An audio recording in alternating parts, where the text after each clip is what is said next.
Olá, eu hoje vou falar. Essa semana a gente tem que se posicionar porque nós temos uma história, ou alguns valores, ou um processo de nos defendermos daquilo que nos causa constrangimentos, dores. Não é bom sofrer, mas também negar a tristeza, o sofrimento, também não é bom. E nós temos motivo, nós brasileiros e brasileiras, para nos indignarmos, nos comovermos com o estado de violência que o povo brasileiro, mais especificamente a população do Rio de Janeiro, passou, com uma violência de Estado que se afasta de toda a nossa demanda, de toda a nossa luta por democracia, por um Estado democrático de direito. Eu sempre coloco em termos do que é que a gente não quer levar para os próximos 500 anos, e a manifestação de violência do Estado que nós testemunhamos, vimos e acompanhamos.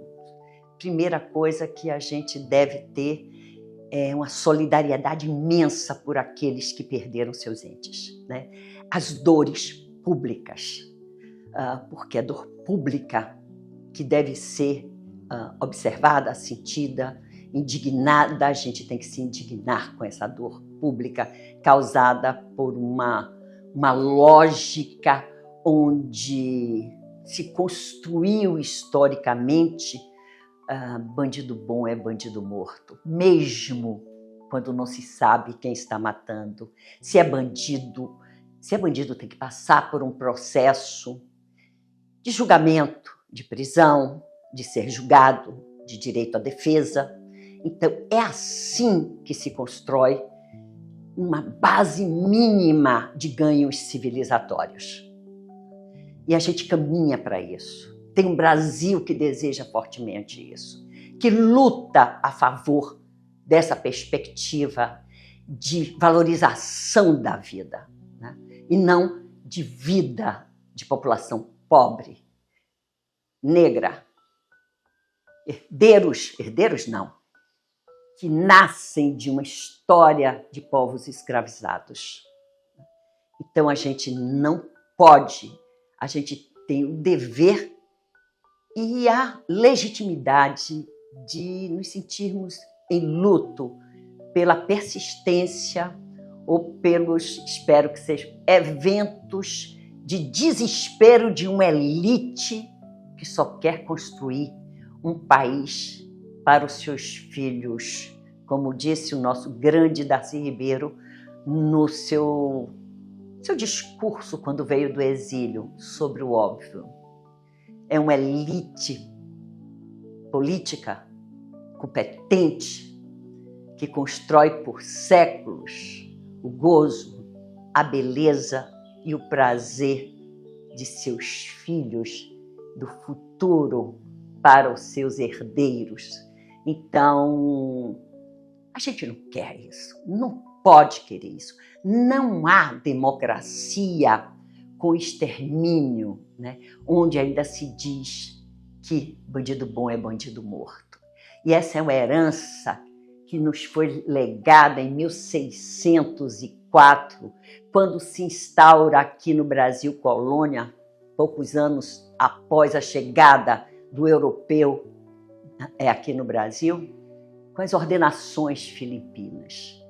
A inspiração maior de regulação e de controle das populações nas colônias ou os povos dominados, que nos foi proposta por uma perspectiva da Santa Inquisição, né? Toda a regulação, a cultura de direito penal, de criminalização da pobreza, pobreza como sinônimo de banditismo, né? Agora eles querem colocar de terrorismo, né?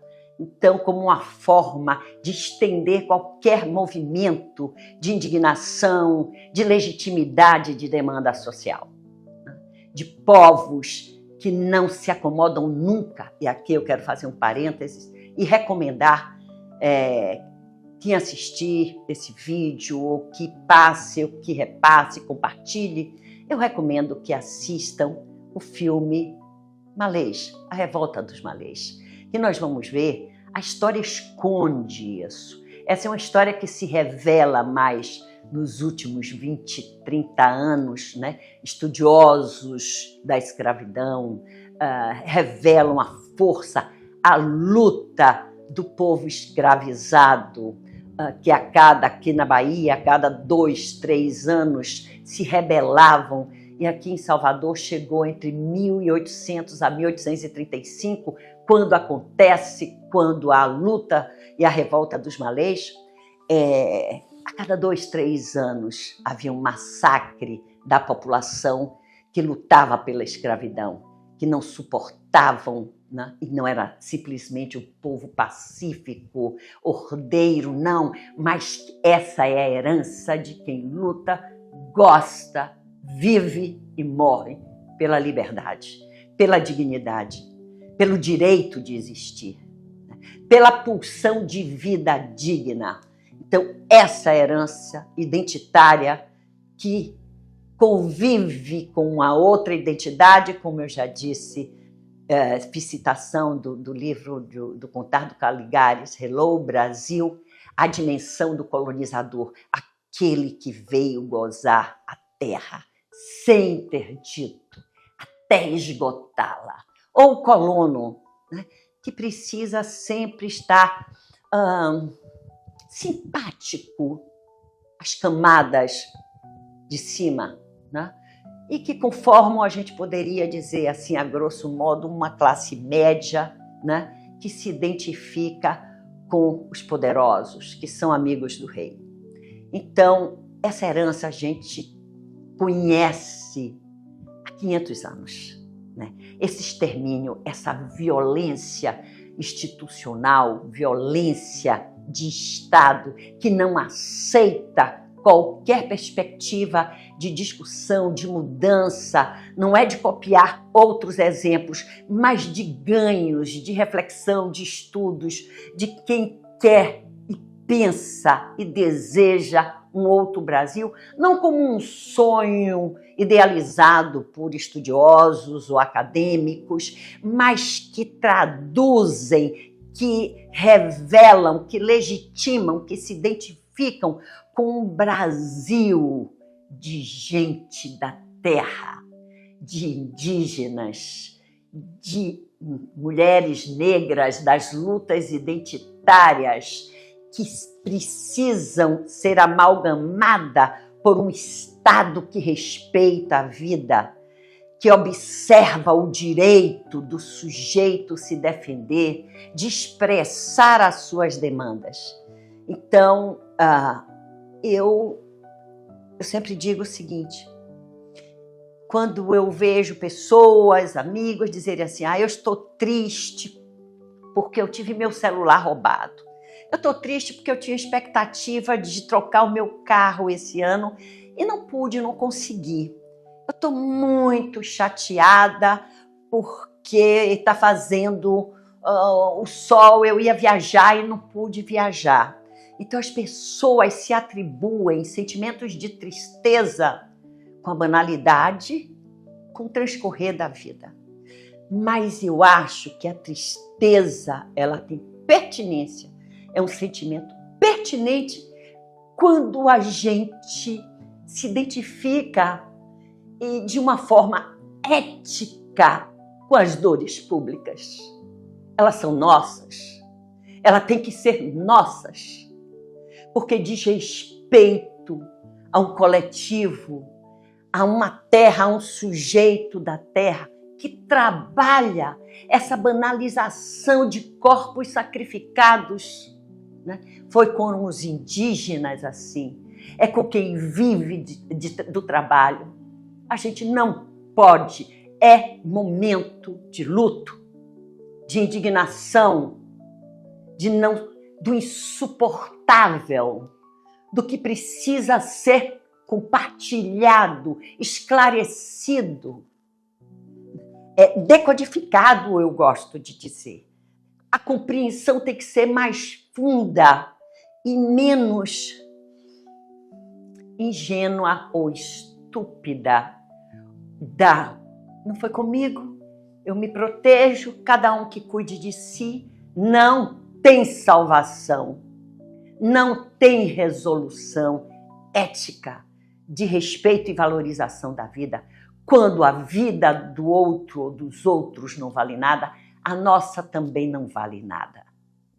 Então, esse é um momento que a gente precisa refletir com a pertinência e a legitimidade de uma tristeza, para além da curiosidade de noticiários que retroalimentam a estética da necropolítica, da política gestada para a morte de homens, mulheres e crianças pobres, de periferia, negras, ou que tentam sobreviver a cada dia, dos inocentes que não têm nada a ver com isso, pelo contrário, saem de suas casas todos os dias para trabalhar.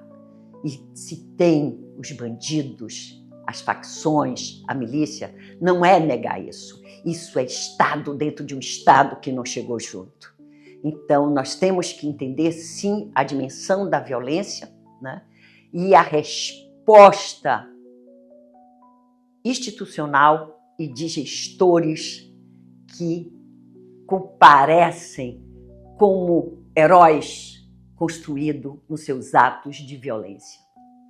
Eu vejo vocês no próximo episódio, onde eu vou trazer a outra dimensão de luta, de trabalhadores que querem ter vida além do trabalho. A sigla é VAT. Eu vou trazer uma amiga que vai conversar comigo sobre a luta contra a jornada 6x1. Aguardo vocês no próximo episódio.